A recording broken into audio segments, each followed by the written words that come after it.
बहुत समय पहले की बात है। एक छोटे से राज्य में एक राजा अपनी 3 सुंदर और बुद्धिमान बेटियों के साथ रहता था। राजा अपनी बेटियों से बहुत प्यार करता था और उनके सुखद भविष्य के लिए हमेशा चिंतित रहता था। उनकी तीनों बेटियों के नाम थे रानी, सुनीता और लीला। रानी सबसे बड़ी थी, सुनीता उससे छोटी और लीला सबसे छोटी। राजा ने अपनी तीनों बेटियों को प्यार तो बराबर से दिया, पर वह हमेशा सोचता था कि कौन सी बेटी सबसे ज्यादा समझदार और जिम्मेदार है, जो इस राज्य को सही तरीके से संभाल सके। एक दिन राजा ने निर्णय लिया कि वह एक परीक्षा लेकर देखेगा कि उनमें से कौन अपनी समझ और बुद्धिमानी से राज्य को संभालने के योग्य है। परीक्षा की तैयारी राजा ने अपनी बेटियों को बुलाकर कहा, मेरी प्यारी बेटियों, मैं बूढ़ा हो चला हूं और अब मुझे इस राज्य का उत्तराधिकारी चुनना है। मैं चाहूंगा कि तुम तीनों में से कोई एक इस राज्य को संभालने की योग्यता सिद्ध करे।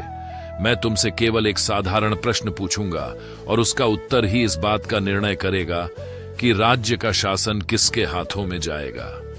बेटियां कुछ हैरान थीं, लेकिन वे सभी राजा के फैसले का सम्मान करती थीं। राजा ने पूछा, तुम में से कौन मुझसे सबसे अधिक प्यार करती है? रानी सबसे बड़ी थी, तो उसने पहले जवाब दिया। उसने कहा, पिताजी, मैं आपसे उतना प्यार करती हूं जितना मैं अपने जीवन से करती हूं। आप मेरे लिए सबसे अधिक महत्वपूर्ण हैं। फिर सुनीता ने जवाब दिया, पिताजी, मैं आपसे उतना प्यार करती हूं जितना कि संसार की सबसे कीमती वस्तु से करती हूं। मेरे लिए आप ही सबसे मूल्यवान हैं। अब लीला की बारी आई। लीला कुछ देर चुप रही और फिर बोली, पिताजी, मैं आपसे उतना प्यार करती हूं जितना कि नमक से। राजा को लीला का उत्तर सुनकर बहुत निराशा हुई। उन्होंने सोचा कि लीला को शायद उनकी महत्ता का अंदाजा नहीं है, तभी उसने ऐसी साधारण चीज से अपने प्यार की तुलना की। राजा ने नाराज होकर कहा, लीला, तुमने मेरे प्यार की तुलना नमक जैसी तुच्छ वस्तु से की है। मैं तुम्हें राज्य का उत्तराधिकारी कैसे बना सकता हूं? लीला का राज्य से निर्वासन, राजा की नाराजगी देखकर लीला बहुत दुखी हुई। उसने राजा से कहा, पिताजी, मेरा उद्देश्य आपको दुखी करना नहीं था।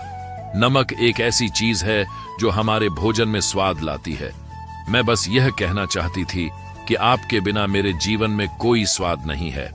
लेकिन राजा का क्रोध शांत नहीं हुआ और उन्होंने लीला को राज्य छोड़ने का आदेश दे दिया। लीला ने भारी मन से अपने पिता का आदेश मान लिया और राज्य छोड़ दिया। वह जंगल में जाकर एक साधारण जीवन बिताने लगी। उसने वहां एक छोटी सी झोपड़ी बनाई और जंगल में रहने वाले लोगों की सहायता करने लगी। धीरे धीरे लोगों में उसकी लोकप्रियता बढ़ने लगी और वह सबकी प्रिय बन गई। राजा का पश्चाताप इधर, लीला के जाने के बाद राजा को उसकी कमी महसूस होने लगी। हालांकि उन्होंने रानी और सुनीता को उत्तराधिकार की शिक्षा देनी शुरू कर दी, लेकिन उनकी आत्मा को चैन नहीं मिला। राजा के मन में लीला की यादें बार बार आने लगीं। उन्हें लगने लगा कि उन्होंने लीला के प्रति अन्याय किया है, लेकिन उन्हें यह भी नहीं पता था कि लीला इस समय कहां है और किस स्थिति में है। समय बीतता गया और राजा का स्वास्थ्य भी खराब होने लगा। एक दिन राज्य में एक बहुत बड़ी दावत का आयोजन किया गया। इस दावत में आसपास के सभी राज्यों के राजा, रानियां और राजकुमारों को आमंत्रित किया गया। भोजन का प्रबंध भव्य था और राजा ने स्वयं भोजन की व्यवस्था देखी, लेकिन कुछ अजीब हुआ। जैसे ही मेहमानों ने भोजन चखा, सबने नाराजगी जाहिर की। भोजन में स्वाद ही नहीं था। सबने शिकायत की कि खाना बेस्वाद है, मानो उसमें कुछ कमी है।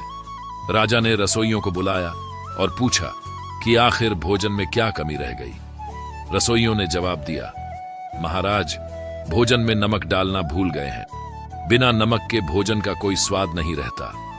लीला की सच्चाई का एहसास राजा को इस बात पर गहरा झटका लगा। उन्हें अचानक एहसास हुआ कि लीला ने उनसे नमक से प्रेम की तुलना क्यों की थी। नमक एक साधारण चीज लग सकती है, पर उसके बिना भोजन बेस्वाद हो जाता है। उसी तरह लीला उनके जीवन में एक ऐसी महत्वपूर्ण चीज थी जिसकी कमी का एहसास उन्हें अब हो रहा था। उन्हें अपनी गलती पर पछतावा हुआ और उन्होंने तुरंत आदेश दिया कि लीला को ढूंढकर लाया जाए। राजा के सैनिक जंगल में गए और वहां उन्होंने लीला को खोज निकाला। लीला अब एक साधारण ग्रामीण जीवन जी रही थी, लेकिन उसने राज्य से कोई शिकायत नहीं की थी। जब सैनिकों ने लीला को अपने पिता के बुलावे के बारे में बताया तो लीला खुश भी हुई और थोड़ी उदास भी, क्योंकि उसे लगा कि उसके पिता को उससे केवल जरूरत के समय ही याद किया गया। घर वापसी और राज्य का उत्तराधिकार जब लीला राजमहल लौटी तो राजा ने उसे अपने पास बुलाया और उसे गले लगाकर कहा, लीला, मुझे माफ कर दो, मैं तुम्हारी बात का अर्थ नहीं समझ पाया था। तुमने जो कहा था वह मेरे लिए सबसे बड़ी सच्चाई थी। जैसे भोजन में नमक के बिना स्वाद नहीं आता, वैसे ही तुम्हारे बिना मेरे जीवन में कोई स्वाद नहीं था। लीला ने अपने पिता के प्रति कोई नाराजगी नहीं जताई और उन्हें माफ कर दिया। उसने कहा, पिताजी, मैं आपके निर्णय को समझती हूं। आपको जो सही लगा आपने वही किया, पर मैं आपके साथ रहकर आपकी सेवा करना चाहती हूं। राजा ने लीला को उत्तराधिकारी घोषित किया और पूरे राज्य में इस बात की घोषणा कर दी। उन्होंने लीला को राज्य चलाने की पूरी जिम्मेदारी सौंप दी और लीला ने अपनी बुद्धिमानी और विनम्रता से राज्य को सफलतापूर्वक चलाया। सीख इस कहानी से हमें यह सीख मिलती है कि हमें जीवन में साधारण चीजों का महत्व समझना चाहिए। कभी कभी छोटी और साधारण लगने वाली चीजें ही असल में हमारे जीवन का आधार होती हैं। जैसे नमक के बिना भोजन अधूरा होता है, वैसे ही कई छोटी छोटी चीजें हमारे जीवन को संपूर्ण बनाती हैं। राजा ने अपनी गलती से यह सीखा कि हर चीज का अपना एक महत्व होता है, चाहे वह छोटी हो या बड़ी।